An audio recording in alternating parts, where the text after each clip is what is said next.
Well, so early in the week, we were choosing songs around Linda's theme of Jonah. And so you can see, I hope, how they've all fit so far, because I guess Jonah would be kind of wishing for a sailboat, at least, at one point in that big old fish story. And then, of course, there's the idea in the first song that the band played, I Can See Clearly Now, which is important in the story of Jonah, because in the end, it was a story about a guy who kind of got saved from himself. And so maybe he was seeing a little more clearly. You see, God sent him off to Tarshish to preach to the bad guys, the really bad guys, the Assyrians. They were terrible people. They were known for skinning their enemies alive. And so whether this story is a metaphor or true or whatever it is, it has a really big a big whale of a point. And that is that Jonah finally, maybe in the story, saw the truth about God, which is to say that God was not willing to destroy. And in fact, maybe it was Jonah himself and people like you and me that sometimes think that others ought to be destroyed. One way or the other, we sometimes think that. And so it's a great story. I find it interesting that in my lifetime I've heard that story discussed, and I've actually heard people get into controversies over whether it was a whale or a big fish, because there's a translation of Scripture that calls it a big fish, and then people got stirring around in the Hebrew Scriptures and tried to prove that point there. And once again, I find it quite interesting that it's easier to spend time on that and on whether it was a real story or not than it is to think about how it is we learn to make peace in this world. How it is that we learn to try to sit at the table with people whom we think are terrible. And that's really hard. That's a tall order. And I'm not saying that I'm all that good at it either, but I know that it is the way. I know that making peace is the way. We were going to have communion today, and we were going to sing, we are still going to sing, Sit at the Welcome Table. And so though we're not having communion today, I hope you'll think about the fact that in the story of Jonah, he does end up going and preaching to the people, and they repented. A good biblical word that means they turned around. They changed their ways. They turned toward God. And you notice that Jonah was a little bit miffed about this whole thing in the first place. That's why he ran away and ended up getting swallowed by a whale. He was also not all that grateful yet when he got spit out on the beach, and that's where we come into the conversation that Thera read to us, where he and God are still discussing whether he's going, because Jonah's pretty mad that God's going to show mercy. And again, in this passage that she read, he finally announces what is the truth about God, and that is that God's not willing to destroy. You know how some people like to encourage others by putting things at the end of their email, words of encouragement? Lots of people like to use Scripture.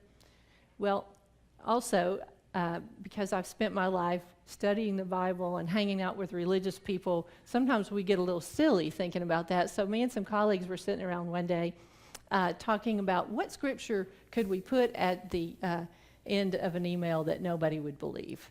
And I voted for, and the big fish vomited Jonah up on the shore. I just don't know why we would do that, but it was a funny idea. So, Linda's not here to tell us all that she would tell us about the story of Jonah, and I miss her, and I know you do. We're all missing Tom McDermott and our other friends from this congregation who are on the trip to Ireland, and we'll be looking forward to their return. Instead of hearing more about Jonah, which I have not prepared, I did have in my pocket, not a sermon, though those of you who've been to seminary know we're supposed to have a sermon in our pockets, and I have a sermon, but I decided not to entertain you with it, with one I hadn't thought about in a while. I have a video for you. It's a TED Talk, and guess what?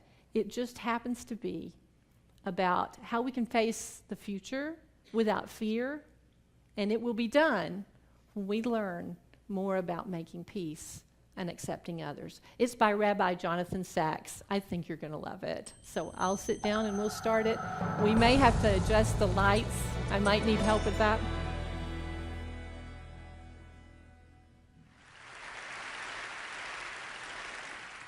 These are the times, said Thomas Paine, that try men's souls.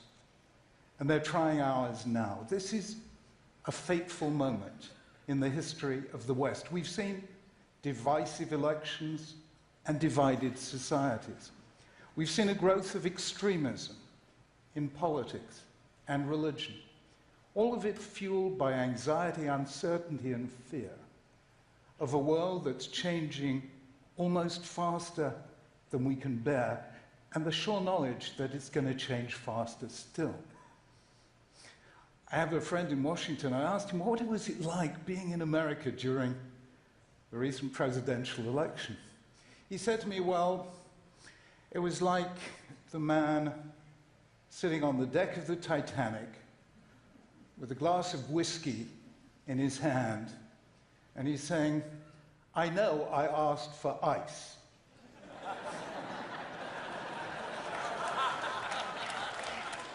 But this is ridiculous. So, is there something we can do, each of us, to be able to face the future without fear? I think there is.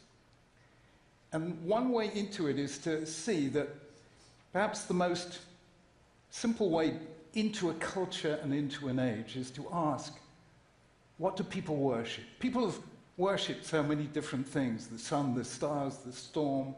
Some people worship many gods, some one, some none. In the 19th and 20th centuries, people worshipped the nation, the Aryan race, the communist state. What do we worship? I think future anthropologists will take a look at the books we read on self-help, self-realization, self-esteem. They'll look at the way we talk about morality as being true to oneself, the way we talk about politics as a matter of individual rights. And they'll look at this wonderful new religious ritual we have created. You know the one? Called the selfie. And I think they'll conclude that what we worship in our time is the self, the me, the I. And this is great. It's liberating, it's empowering, it's wonderful. But don't forget that biologically we're social animals. We spend most of our evolutionary history in small groups.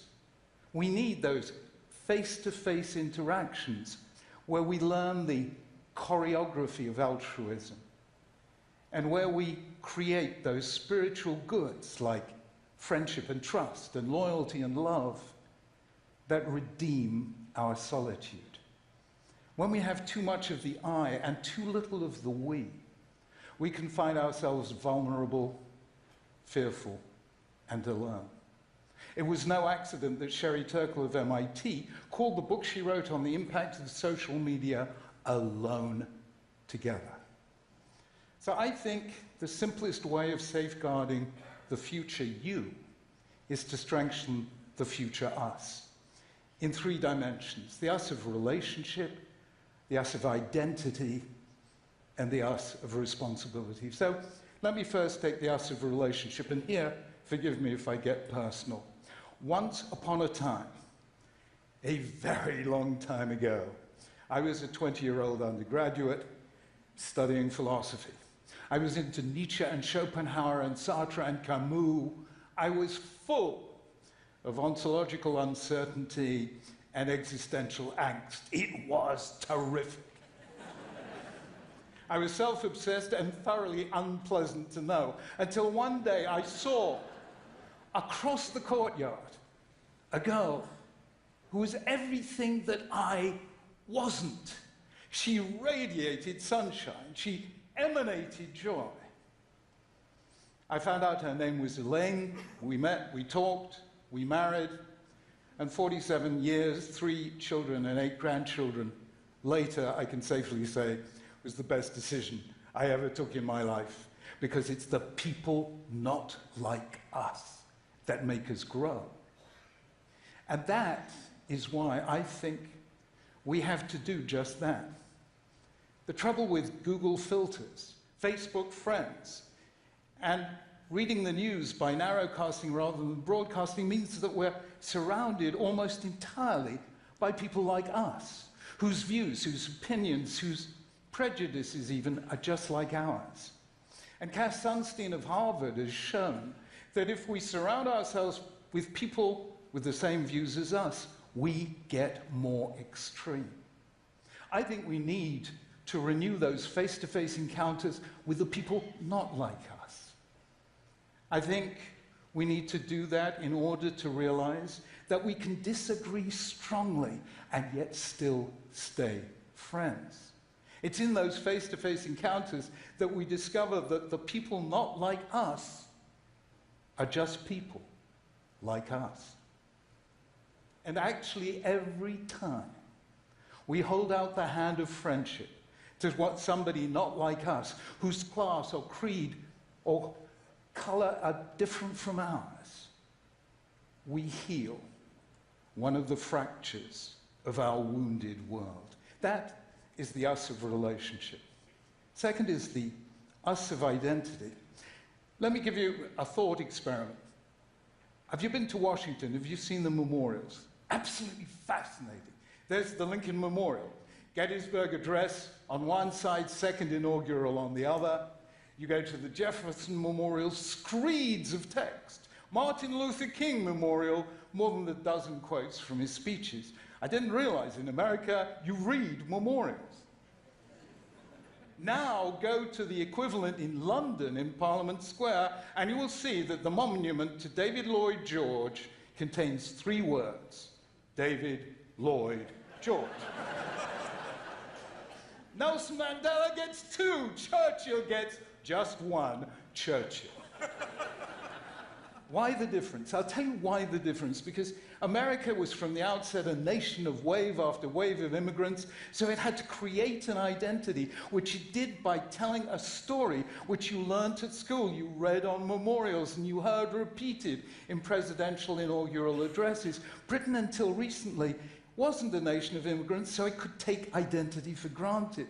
The trouble is now, the 2 things have happened, which shouldn't have happened together. The first thing is, in the West, we've stopped telling the story of who we are and why, even in America.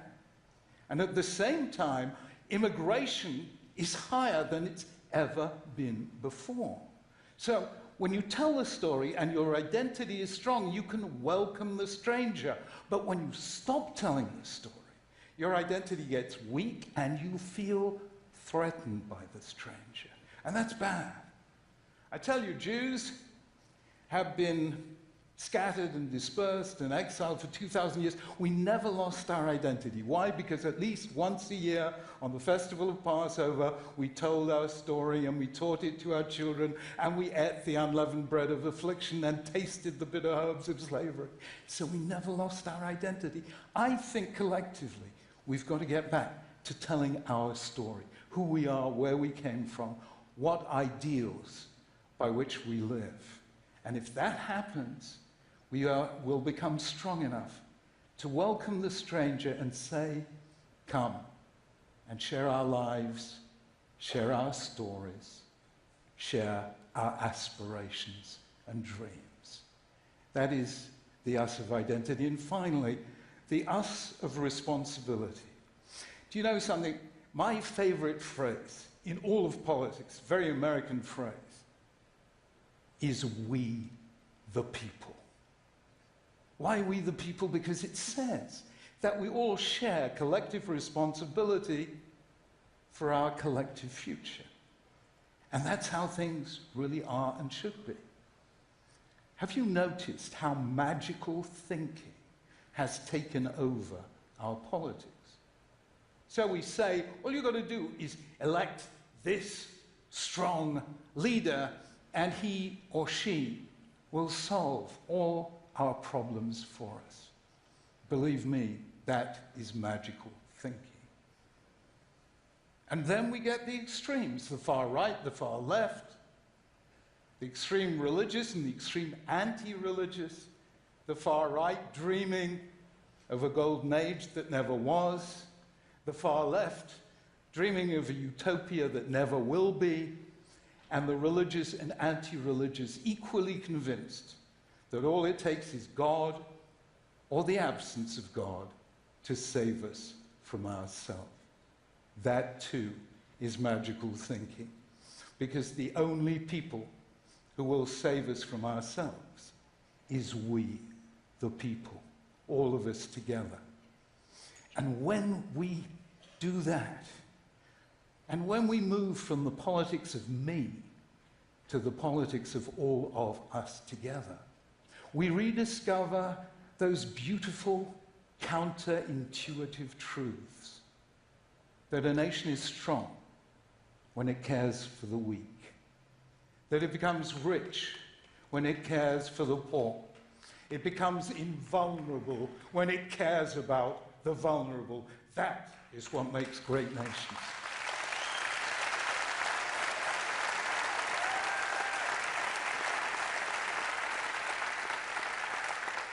So here is my simple suggestion. It might just change your life, and it might just help to begin to change the world. Do a search and replace operation on the text of your mind. And wherever you encounter the word self, substitute the word other. So instead of self-help, other help. Instead of self-esteem, other esteem. And if you do that, you will begin to feel the power of what, for me, is one of the most moving sentences in all of religious literature. Though I walk through the valley of the shadow of death, I will fear no evil, for you are with me. We can face any future without fear, so long as we know we will not face it alone. So, for the sake of the future you, together, let us strengthen the future us. Thank you.